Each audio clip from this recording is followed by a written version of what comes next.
রাস্তার মাঝে বসেই স্বজনদের নিয়ে এই অপেক্ষা কখন শেষ হবে তা জানে না কেউই। দীর্ঘ পথ পাড়ি দিলেও কখন নিজ বাড়িতে ফিরতে পারবেন তা নিয়েও রয়েছে অনিশ্চয়তা। তাই ক্লান্ত ভারাক্রান্ত মনে রাস্তায় বসেই গুনছেন অপেক্ষার প্রহর।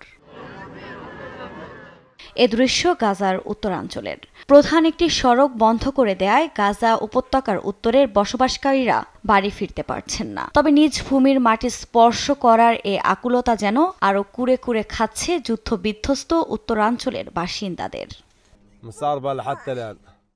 ভোর থেকে আমি এখানে অপেক্ষা করছি কখন তারা চেকপয়েন্ট খুলে দিবে। তবে সময় গড়ালেও তারা অবরুদ্ধ করে রেখেছে। কিছুতেই নিজ ভূমিতে পৌঁছাতে পারছি না আমরা। আমি বাড়ি ফেরার পর প্রথমেই যে কাজটি করব তা হলো আমার জন্মস্থল চুম্বন করব। আমি সর্বশক্তিমান সৃষ্টিকর্তার কাছে প্রার্থনা করব যেন তিনি আমাদের নিরাপদে এবং শান্তিতে আমাদের বাড়িতে ফেরার তৌফিক দান করেন।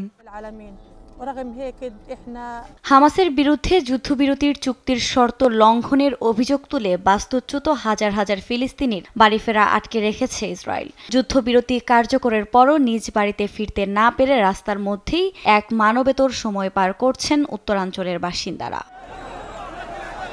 গণমাধ্যমের প্রতিবেদন বলছে বিপত্তি বাধে 4 নারী ইসরায়েলি সেনাবাহিনীকে মুক্তি দিলেও বেসামরিক জিম্মি আরবেল ইয়েহুদকে মুক্তি না দেয়ায়। যদিও হামাস জোর দিয়ে বলছে আরবেল ইয়েহুদ বেঁচে আছেন এবং আগামী সপ্তাহে তাকে মুক্তি দেওয়া হবে।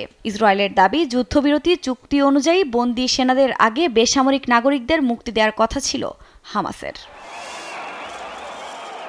এদিকে শনিবার সন্ধ্যায় বাড়ি ফেরার জন্য মধ্য গাজার আল রশিদ সড়কে ফিলিস্তিনিদের ভিড় জমতে থাকলে সেখানে গুলি চালানোর অভিযোগ উঠেছে আইডিএফের বিরুদ্ধে। যদিও নিরাপদ দূরত্ব বজায় রাখার জন্যই এ গুলি চালানো হয় বলে দাবি করেছে তারা। আফরিন মৌ, নিউজ ডেস্ক, দেশ টিভি।